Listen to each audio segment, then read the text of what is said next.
Hey guys, welcome back to the channel. Today we have a 2013 Buick Verano, and we need to change the brake pads, front brake pads on this car, and I'm going to show you how to do that when we come right back.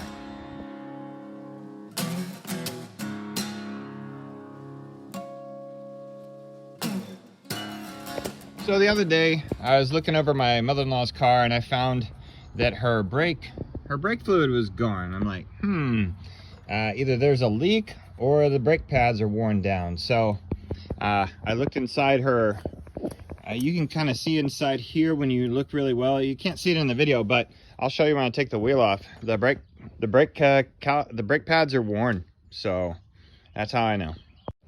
All right, so first step we're gonna do is we're gonna loosen by just breaking the initial torque on all 10 of these lug nuts. So 5 on this side, 5 on the other. Okay, so with the wheel off, right, and a jack stand placed here for safety, we're gonna loosen this bolt, but we're gonna take the other one completely out, okay? And then we're gonna swing the brake caliper up, change the brake pads, and be done. But we have to inspect the other side. Since these pads are so thin, look at that, very thin. Since these pads are so thin, we're gonna check the other side to see if it's scored the brake rotor. There's a heat shield here that goes around the whole thing, so I can't really see until I lift this up. All right, so these are 10 millimeters. So it shouldn't be that much. Shouldn't be that much torque. Nope, not at all. All right, gonna loosen that one, but you're gonna take the other one completely off.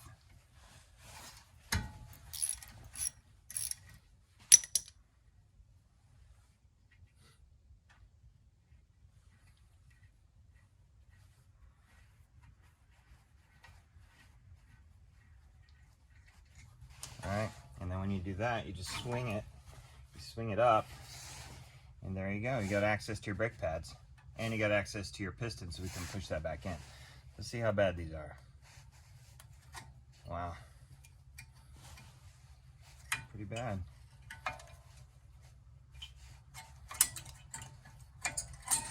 Look at that, all the way down, paper thin. Caught it just in time. The other side's not too bad. Look at that. So what does that mean? That means we have dirty brake carriers. So you got one side wearing out faster than the other side. So we're gonna have to figure that out. All right, since we're in here, let's go ahead and push this brake caliper piston back in. And the way you do that is you take the old brake pad and you use a C-clamp. And what we're gonna do is we're gonna carefully smash it back in. You could probably do some of it with your hands, but it's doubtful. All right, so on the other side of this brake, there is a perfect spot to grab it, but we're gonna have to run this down.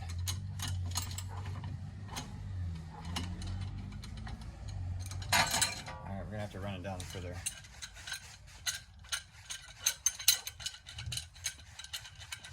Because you don't want to smash the bleed screw or anything like that. And so here's what we're gonna do.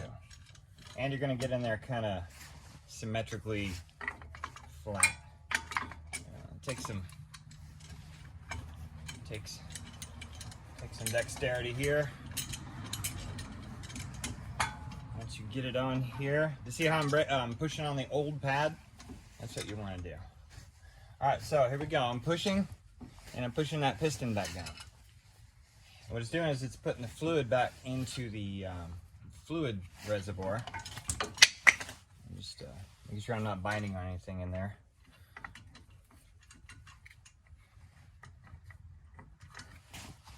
Well,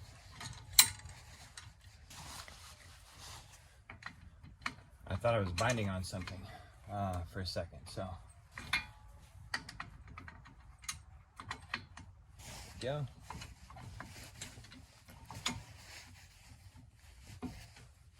Alright, pushing the piston back. You see how it goes back in? All the way. You don't want to smash because it's rubber. It's going to be rubber on metal. So you just smash it until it retracts all the way. Right there. It just told me it's stopped. Then go ahead and pull this out. And as you can see, the piston has been put back where it needs to go. All right. So let's take these old guides off here. The next thing we're going to do, taking the old guides off, and we're going to put the new guides on, but we're gonna grease them first. These don't have too much grease on them, so they were probably binding in there somewhere. They're a little bit corroded. I'm feeling in the back right here, and I don't feel any kind of gouging. No, there was no gouging going on either side of this brake rotor, so the brake rotor should be good. All right, here is our new hardware. Carefully open this so you don't hurt them. You don't want to bend them at all.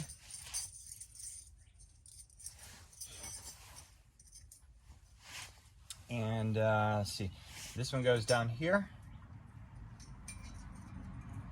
Hold on, like this. This one goes down here. I think they're both similar on either side. Basically, they just push down on there, like so. There you go, all the way to where they're bottomed out.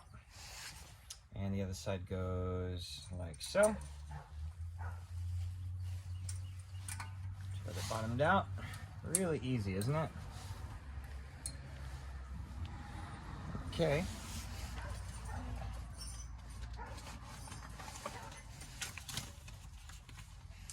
Now the next thing we do is we're going to put the brake pads on.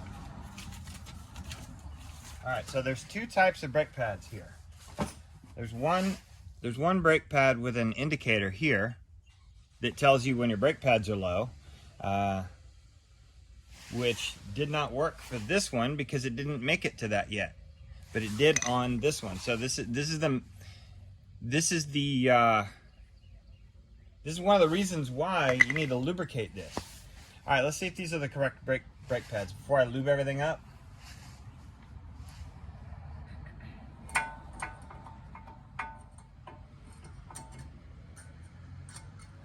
Let's see if they fit good. Oh yeah, these are gonna be good. All right, and we're gonna put the indicator on the outside this time, because you want the indicator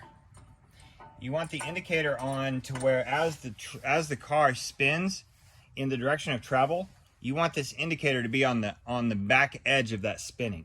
You don't want it to be leading the spin. So we're gonna do it like that for now. All right, let's lubricate these. Okay. All right, let's lubricate these. So extremely important is do not allow any of this lubricant to get on the brake rotor. If you do, you need to chase it with some of the brake cleaner, because you don't want any lubricant touching that brake rotor at all.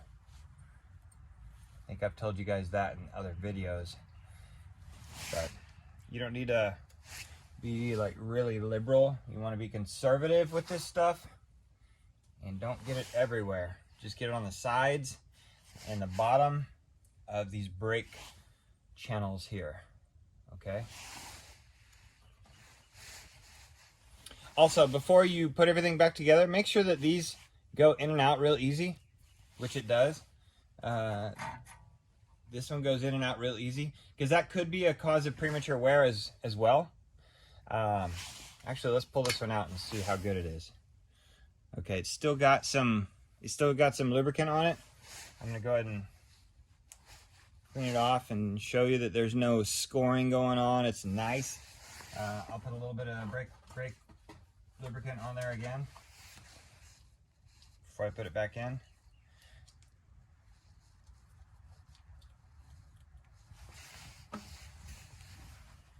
And brake lubricant is silicone based, just as a gee whiz. All right, make sure that the thing is seated there. Let's go ahead and do the other one too. May as well. Kind of easy. So you pull it out, right? You pull it all the way out. Get that lubricant off of there. Put new one on. Okay, it's that easy. And feed it back in there. Easy enough, right?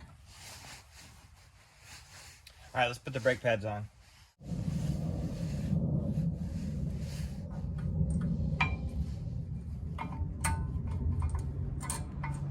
There we go. All right, so as you can see, the scraper is in the down side. I'm gonna put it over here. And there we go. You can only put these in one way, apparently. So there you go. Easy. Now, one of the last steps before we put it all together is you want to apply a little bit of lubricant right where this, can you see that? Right where these fingers contact your brake pad, you're going to want to put a little lubricant on that and put it on the ring of the piston. That way the car won't be noisy when you're braking. All right, so here we go. We're gonna just apply a little bit to here, here, and get a little lubricant on that ring. Now, if this car was really, really brake dusty and dirty, I would be cleaning it really well, but it's in good shape. I think you guys would agree with me. All right, here we go. So we're gonna put this back down like so. And just line up the bolt right here.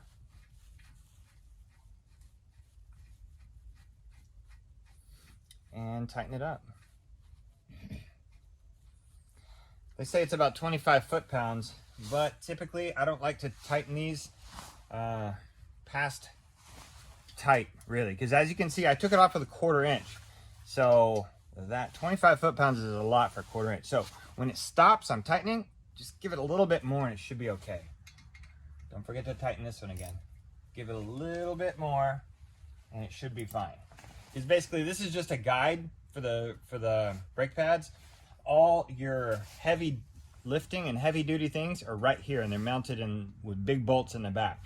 These just go back and forth. That's all they do. So, all right, so there we go. Kind of look over your work, make sure everything's clean, and then put the wheel on and move to the other side. Okay, so you're gonna wanna tighten all 5 of your lug nuts in a star pattern while it's up in the air. You're gonna tighten it just a little bit in a star pattern, right? Then we'll do the finishing torque on the ground. That's for safety, so you don't put so much torque on the wheel that it comes off the jack and comes off the jack stand. Unlikely, I know, but it's a safety thing. Okay, torque spec for the Buick Verano is 100. So we're gonna go in a star pattern. I'm only gonna go to 98 just since this is a new torque wrench and it's not calibrated. There's 98. You're gonna go in a star pattern while it's on the ground.